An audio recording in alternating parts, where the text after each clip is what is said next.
эрүүл мэндийн даатгалын тогтолцоог судалж боловсронгуй болгох шаардлагатай бол одоо хуулийн төсөл боловсруулах ийм үр хөвгөө ажлын хэсэг. Одоо эрүүл мэндийн даатгалын тогтолцоог боловсронгуй болгоё гэж байгаа.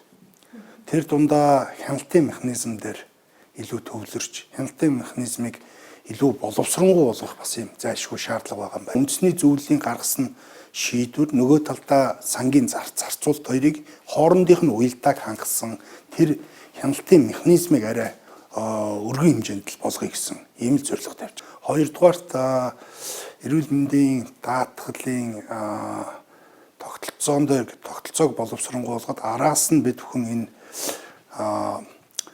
сангийн бүрдүүлэлтийн асуудал дээр энэ сангийн бүрдүүлэлтийг ажлын хэсгийнхэн бол энэ баялагын сантай үйж холбож өгөх зайлшгүй шаардлага байгаа юм байна гэж бас ажлын хэсгийн дүгнэлтэнд үндсэндээ орж байгаа.